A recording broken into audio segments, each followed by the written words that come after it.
Welcome to Bed Crime Stories podcast. I'm your host, T, and I hope you're having a great day. It's only been a few days since Adventures with Purpose located 16-year-old Kiely Rodni's CRV after searching for just 35 minutes. Web sleuths have been busy scouring the photos showing Kiely's silver CRV as it was being removed from the Prosser Creek Reservoir, and images of the beach area where it was pulled out to. They're looking for any signs of tire tracks, car damage, and other details that could reveal how Kiely ended up in the water. An interview done on Twitter with PI Steve of SF Investigates has been a great source of information regarding exactly what went down at the Prosser Creek Reservoir on the day Kiely was found. Steve was with Kiely's grandfather, David, and her biological father, Daniel, which put Steve in a very delicate position when he learned of Kiely's CRV being found before David and Daniel had been officially notified. Here's what we know so far about the Prosser Creek Reservoir on the day Kiely's CRV landed in it. Much of this information was culled from Steve's interview. First, on August 5th, the water was much higher in the reservoir, anywhere from 1 to 3 feet higher. So we have to keep that in mind when we're looking at photos of authorities removing the CRV. The CRV would not have fallen as steeply as it looks now because the water was higher up the embankment on August 5th and August 6th. Second, Adventures with Purpose was unable or unwilling to say if Kiely's CRV was in drive or neutral when they found it. PI Steve, who was on that beach as the CRV was lifted from the water, asked one of the AWP divers that question: was the car in drive or neutral? And the diver told him that he didn't know. Steve felt that was because it was so silty under the water, and because there were remains in the back of the CRV, which is likely shocking even for a seasoned searcher. The AWP diver probably wasn't in a headspace to remember to look at the stick shift. It's also possible that Adventures with Purpose knows that such details need to be kept under lock and key until the investigation is completed. We all know that if this particular detail were to get out, it would stir up a lot of speculation in YouTube land. Some reasonable, some wild and implausible. But people have been calling into shows like Zavgirl to say that the way the tires moved freely when the CRV was lifted out of the water indicates that the vehicle was in neutral. If that's true, and the car really was found in neutral, in my mind, that points to someone rolling the CRV over the embankment and into the reservoir, which in turn would spell foul play. Could foul play be the reason why Steve found the town of Truckee, California, strangely quiet when he arrived a week earlier? And we've also heard that many of the partygoers have refused to talk to the authorities, or they say very little about the party. In an article in the New York Post, it was said that searchers feel certain the car did not careen down the steep embankment that buttresses the party site where Kiely was last seen. I believe they're talking about a different embankment than the one that is right at the water's edge, where we see the CRV being removed from the water. Instead, the searchers believe that Kiely's CRV entered the reservoir from the shores of that same lakeside beach area where her car landed after being pulled out by Adventures with Purpose. But the CRV was found either 300 yards or 600 yards from the main party site, depending on the source you read. I've seen both of those distances listed. Just for a reference, 600 yards equals 1,800 feet, which really isn't that far. We learned that the primary party site was held in a clearing of pine trees that overlooks the water. The clearing is called the sanctuary. However, P.I. Steve said that it would be impossible for the partygoers up in that clearing to see down to the spot where Kiely's CRV most likely went into the water. However, Steve also said that the party splintered off into separate gatherings and areas, and some partygoers even hung out down at the water. That makes it seem as if there could have been people in the vicinity when Kiely's CRV went into the reservoir. But I'm speculating here. My gut keeps telling me, though, that this was an accident wherein a young lady who may have been under the influence of alcohol and possibly other substances like magic mushrooms mistakenly drove into the reservoir. Sadly, we have to wait for Kiely's autopsy results and toxicology reports to know for sure, and there's a possibility that those reports will never be shared with us because Kiely was a minor when she passed away. Diver Nick Wren of Adventures with Purpose told the New York Post that the driver's side window was broken and there was a body in the back seat. Him saying that makes me think that that window was broken when they found the CRV under the water. So I'm interpreting that to mean that that window did not break as the Adventures with Purpose guys rolled the CRV over to get it upright, and that it was already broken. Sadly, we are left to interpret some of these nebulously worded statements from Adventures with Purpose, but I think Wren may have not been as specific as he could have been. In looking at where they draped the blue tarp over the CRV, it would appear that the body was in the very back, meaning the trunk area, not the back seat. But this again is me speculating as I look at those photos. I cannot be 100% sure. People have noticed that there may have been some damage to the front window of the CRV, which is leading them to speculate that perhaps Kiely wasn't wearing a seatbelt and that she could have hit her head on the front window. P.I. Steve, who was shown photos of the CRV under the water, also stated that the back window was partially open when the vehicle was found, enough so that a thin girl like Kiely could have possibly squeezed out of it. So the question now is, why wasn't Kiely able to escape from the car? It could come down to impaired judgment, the darkness, the car flipping over, etc. It would have been a moment wherein Kiely would have needed all of her faculties to get out safely and quickly.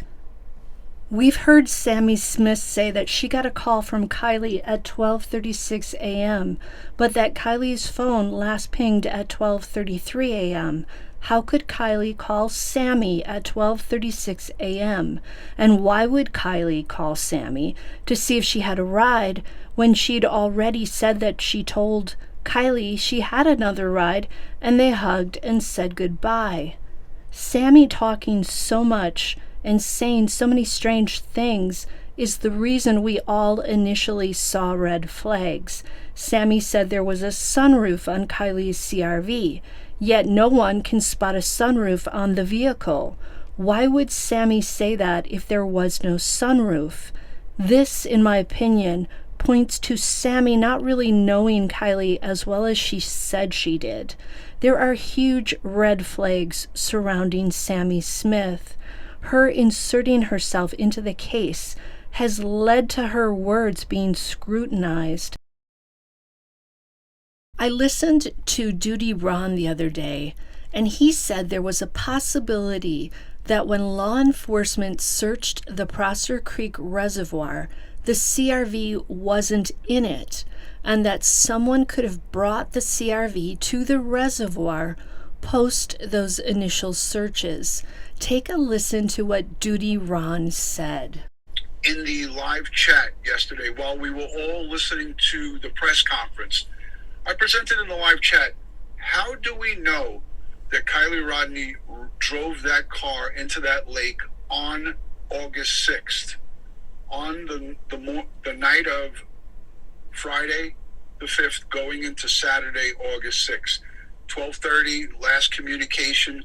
How do we know that for sure 100% that night is when that car was driven into that lake somehow? We know that the car was in that lake. It wound up in that reservoir, in the Prosser Reservoir, in 14 feet of water, approximately 55 feet off of the shore. But we don't know definitively how that car got into that lake. Did she drive it herself?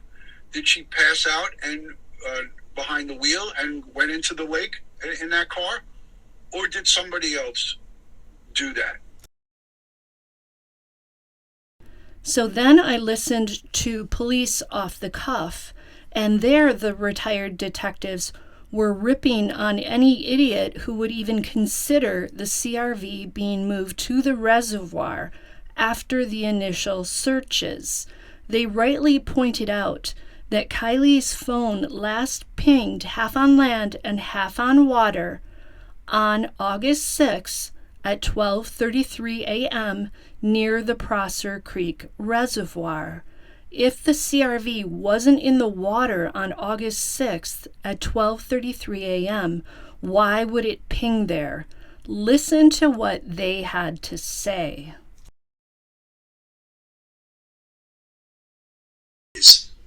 Tony Smith, I don't know who you are. Upchurch said that a brick was placed on the gas pedal of her SUV and that a purple-haired girl in a kayak was near that lake a few days ago, that the SUV was placed in water only 4 nights ago. That is just so ridiculous. I just want to address it to show that there is stupidity out there just like that. And that would be easy to dispel in so many ways, but I'm not going to bother. But I just want to let everyone know the stupidity and the noise that sometimes comes to other podcasts too. Some of these other content creators create a lot of this nonsense. And it's absolute nonsense. It has nothing to do with investigation. It has to do with almost like soap opera and type stuff and nonsense that has no basis in truth whatsoever. But I just wanted to point it out to people to show that this kind of noise exists. I just want to expand on that a little bit, Bill. I would really take a look at the press conference that Captain Sam Brown did. Now, if law enforcement had any indication that there was really a strong possibility of foul play in this case, the posture would have been much different, much different. If there was a brick that was placed on the accelerator of that vehicle and it was found inside the vehicle when the car was recovered, I think it would have been much more of a crime scene. It would have been handled a lot differently. I think the posture, you would recognize the posture being very different, because now we have a possible murder investigation and there could be a suspect or suspects at large. The police would have handled it a lot differently. My feeling from what I'm seeing and what I know, and obviously we don't have intimate knowledge of the case folder, this is going to wind up being either an accident. Now let me make it clear, I enjoy listening to both Duty Ron and Police Off the Cuff because I often learn so much from them, but I sometimes bristle when they rip on true crime YouTubers who aren't former law enforcement. It often seems to me that they're telling their audiences not to bother listening to any other true crime creators if they don't come from a law enforcement background. And I understand there are vast differences in the quality from one true crime channel to another, but I think some creators are capable of bringing valuable information to the table.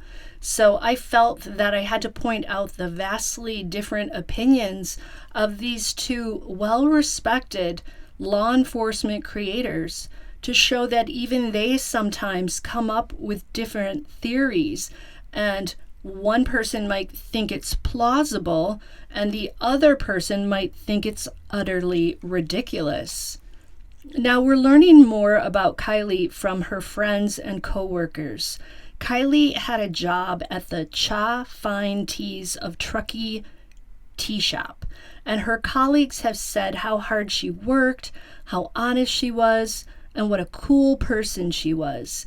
Kiely served up boba tea at this place.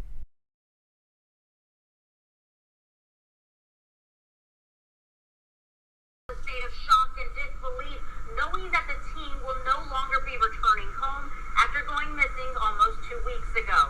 It's just hard to think about the somebody you saw like a couple weeks ago just not here anymore. It's just hard to wrap your head around. It was not long ago that Abby Bunker worked alongside Kiely Rodni here at Cha Fine Teas of Truckee. Today, the Nevada County Sheriff Coroner identifying the 16-year-old as the person found in the Proser Reservoir over the weekend. It's been a long 2 weeks. Of course, it's one of our own, and my heart goes out to her parents especially, and we were just broken. That's all I can say. Her boss, Cindy Shippey, says she worked here for about a year and a half. She describes Rodni as a hard worker who bonded with everyone at the family-owned business. If you met Kiely, she was like really honest, and she was like really badass. She was like, you like saw her and you were like, I want to be her. Like, she is so cool. She's strong. Like, she didn't let anybody like overpower her. The loss of their coworker has left them emotional, wishing the signs they posted just a couple of weeks ago could have brought her back home alive. It's also come to light that Kiely's family is selling their lodge, the Lost Trail Lodge. No one seems to know why they're selling it, but it feels sad somehow. Note that they were already planning to sell it before Kiely had the accident. Truckee, California is feeling a huge hole in their heart. A huge piece of the community is missing.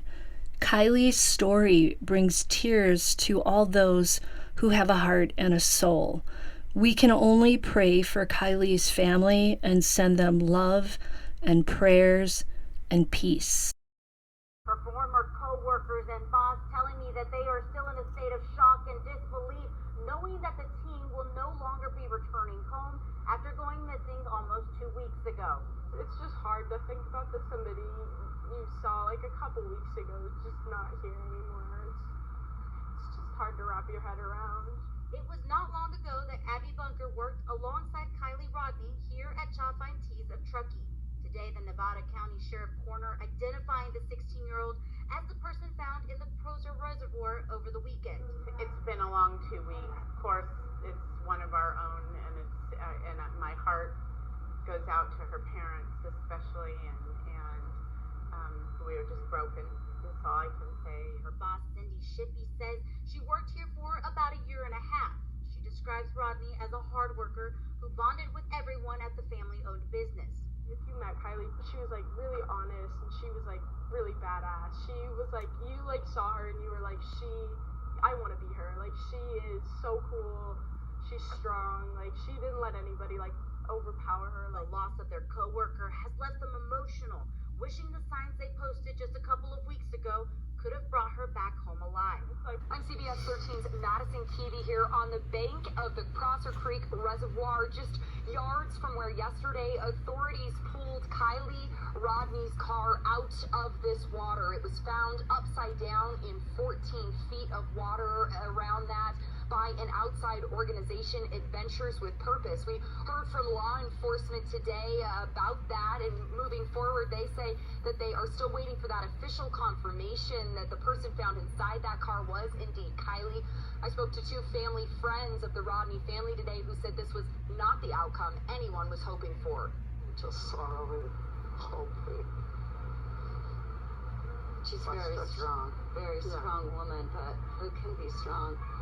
All I can think of is the broken heart emoji that we all keep texting back and forth. We all know about that one. Kiely definitely was special. She meant so much to so many people. Not that every child that's a loss is special, but it's devastating.